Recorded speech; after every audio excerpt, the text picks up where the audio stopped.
Chaque matin sur Europe 1, vous êtes les premiers à tout savoir sur la télé, même si vous ne l'avez pas regardé. Jean-Pierre, vous connaissez cette émission. Qu'est-ce qu'on fait tous les jours pour commencer? On découvre les audiences de la veille. Évidemment, c'est ce qu'on attend tous. Alors allons-y, on attend avec impatience l'audience de ce grand débat de la présidentielle proposé hier soir sur TF1. Je vous l'ai annoncé dès le flash de 9h sur Europe 1. C'est un carton pour la une hier soir. 9 800 000 téléspectateurs. Les Français passionnés par la politique. TF1 monte à 48% de part d'audience. Et la courbe est assez stable tout au long de l'émission. Pourtant, le débat a duré très très tard, jusqu'à minuit et demi. Et d'ailleurs, une auditrice sur le télérépondeur, Nathalie, s'est un petit peu ennuyée. Je regarde avec mon ami d'enfance le débat sur TF1 et on a écouté tout le débat là toute la soirée. C'est affligeant quoi. On n'a pas entendu les problèmes économiques des gens qui travaillent, des gens qui élèvent des enfants. Alors c'est lamentable. Bonne journée. Voilà, c'est très très policé au début ce débat. Vous l'avez regardé un petit peu, Jean-Pierre?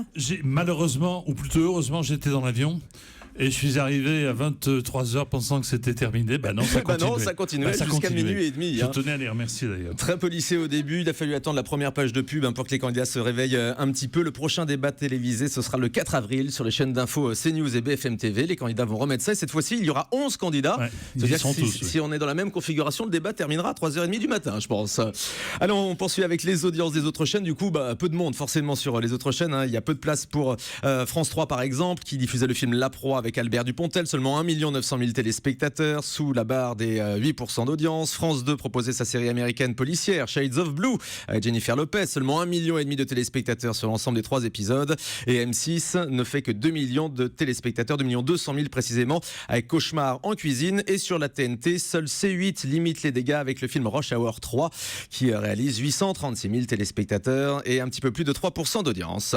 On passe aux Access maintenant avec Guillaume Janton. Alors plus exactement au pré-Access, puisqu'hier c'était la première de la nouvelle émission de Valérie Damidos sur TF1. Et oui, les Français ont du génie, un concours d'inventeurs testé chaque jour à 17h sur la une et c'est un lancement correct. 1 150 000 curieux ont assisté à cette première. C'est similaire au score des épisodes de 4 mariages pour une lune de miel diffusés dans ce créneau jusqu'ici. On reste sur TF1 mais cette fois-ci à 19h. The Wall est leader à 4 millions de téléspectateurs hier soir. Ça remonte un petit peu. Ça remonte un petit peu pour Christophe de Chavannes. Et du côté des talk-shows, énorme score pour Touche pas à mon poste hier soir. 1 800 000 téléspectateurs. Oula.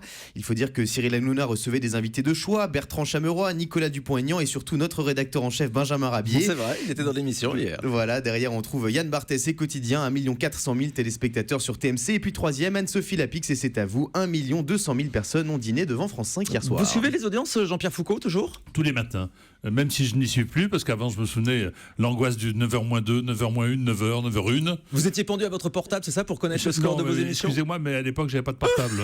On vous appelait, il y avait un pigeon voyageur qui arrivait chez vous? Dites-moi mon petit, à l'époque on téléphonait à TF1, il y avait un service marketing audience et il y avait quelqu'un qui, on savait au ton de la voix si l'émission avait marché ou pas. Et c'était allô, souvent bonjour, le cas. ça Oui, va? ça. Ouais, salut. Et là, vous avez compris tout de suite. Ouais. Vous pensez que les directeurs se laissent un petit peu trop guider peut-être par les audiences aujourd'hui? Je pense pas, c'est une photo instantanée de ce qui s'est passé la veille, mais je pense qu'il y a encore des télévisions qui prennent des risques, heureusement.